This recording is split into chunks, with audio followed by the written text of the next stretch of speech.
Welcome to The Explainer. So, today we're tackling something that is honestly a massive headache for a lot of modern engineering teams, and that's scaling cloud observability. I mean, if your systems are growing, your monitoring absolutely has to grow right along with them. But doing that efficiently, well, that's easier said than done. I was actually reading through the AWS architecture blog recently and stumbled on a really brilliant solution to this exact problem. It walks through how to stream Amazon CloudWatch metrics straight to a self-hosted OpenTelemetry collector running perfectly securely inside a virtual private cloud using AWS Lambda. It's super cool, so let's dive right in and see how it works. Let me ask you something right off the bat. Are API limits totally breaking your monitoring? It's a painful reality, but it's one so many teams deal with every day. You build these beautifully decoupled, highly scalable microservices, but then, when you actually try to monitor them using legacy pull-based tools, you just hit a brick wall. You end up getting constantly throttled by API limits simply because your monitoring tool is desperately trying to scrape thousands of endpoints all at the exact same time. It's incredibly frustrating. And look, the fallout here isn't just a minor annoyance, right? It's actually pretty severe. When you're leaning on legacy tools that just choke on high-volume data, you are literally asking for metric loss and huge blind spots in your business-critical systems. When a massive outage hits, the absolute last thing you want is a gap in your observability data. You need to know exactly what's happening, exactly when it's happening, with no delays. Okay, so here's our roadmap for this explainer. 1. The observability challenge. 2. Pull versus push monitoring. 3. The OpenTelemetry advantage. 4. The push-based architecture. And finally, 5. Deploying the solution. Let's kick things off with Section 1, the Observability Challenge. As your cloud infrastructure scales up, doing monitoring the traditional way just gets incredibly expensive and, honestly, super fragmented. When you shift from giant monoliths to agile microservices, the old ways of gathering metrics simply stop cutting it. Teams end up wrestling with this messy landscape of fragmented tools and mismatched protocols, and on top of that, you've got the ridiculously high costs of third-party licensing, which can take a massive bite right out of your budget. Then you run into the technical limits of legacy collection. Specifically, you just can't get that crucial sub-minute real-time alerting. I mean, if your system is only polling every 5 minutes, you might be 5 minutes late to a critical, revenue-impacting outage.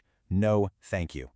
Moving right along to Section 2, pull versus push monitoring. So in the old school pull model, think Prometheus, your server is basically just constantly polling or scraping endpoints for metrics. And that continuous scraping, yeah, it burns through API calls, leads to frequent throttling, and ultimately delayed alerts.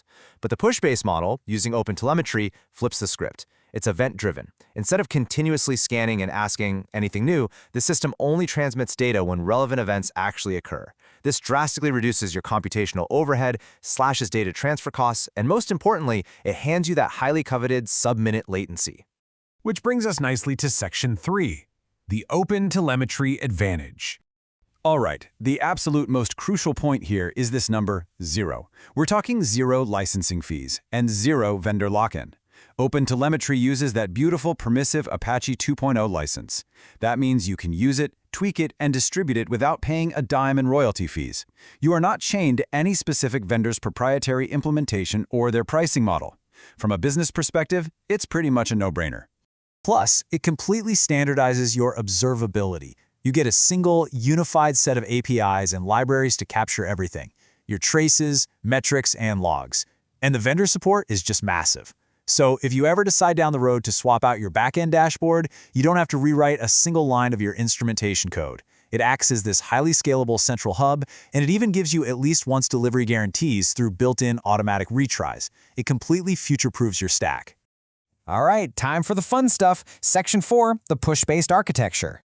Let's actually look at how we securely grab a metric from a CloudWatch stream and get it deep into a private VPC. The data flows sequentially through 4 main components here. It kicks off with CloudWatch streams, flows right into Amazon Data Firehose, passes through a Lambda transform function, and finally lands safe and sound at the OpenTelemetry or OTel collector. Let's break these down one by one. Okay, step 1 is CloudWatch metric streams. This is a brilliant feature because it lets you stream your metrics in near real time with hardly any setup and literally 0 code. In this specific architecture, it grabs the metrics and natively outputs them in JSON format directly into our fully managed Amazon Data Firehose stream. Now, this is where the architecture gets really clever. You see, Firehose natively supports delivering data to HTTP endpoints, right? But those endpoints have to be public. And if you've got strict data privacy rules, your OpenTelemetry collector needs to be hiding safely inside a private VPC. Firehose just can't deliver directly to private VPC endpoints. So to solve this, Firehose buffers the incoming JSON data and synchronously invokes this handy Lambda function. The Lambda function acts as a bridge, securely pushing the metrics right into your private internal network. So, once our Lambda function pushes that data, it hits a network load balancer sitting in an internal subnet, which handles distributing the TCP traffic. From there, it lands at the OpenTelemetry collector, which is running as a container on an EC2 instance locked down tightly within the strict boundaries of your private subnet. And hey, notice we also have an Amazon S3 bucket in the mix as a redundant destination. The genius here is that as long as your Lambda function successfully sends data to the OTel endpoint, no metrics ever actually hit S3. That means it incurs absolutely zero cost, but it's always there waiting as a rock-solid safety net. Let's take a quick peek under the hood of that OpenTelemetry collector. It actually uses a really specific three-step processing flow. First up, you have receivers. They grab the incoming data and translate it straight into the standard OpenTelemetry protocol. Next, your processors step in. They filter out any junk data you don't need, batch it up to boost performance, and enrich it, maybe by adding tags or masking sensitive information. Finally, the exporters take over, firing the clean, processed data out to whatever backend you prefer. Whether that's Grafana, AWS X-Ray, Honeycomb, or anything else. It is literally the ultimate vendor-neutral hub. And finally, Section 5, Deploying the Solution. If you're itching to actually build this in your own AWS environment, there are a few prerequisites to check off before you start slinging code. You'll need an AWS account with the proper permissions to spin up these resources, the AWS CLI version 2, and the AWS Serverless Application Model, or SAM CLI installed. Oh, and fundamentally, you absolutely need a VPC already set up with at least 2 subnets configured across different availability zones. Gotta ensure that high availability, right?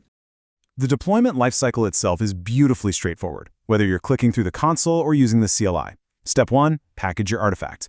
This just publishes the Lambda code to an S3 bucket. Step 2, create the stack.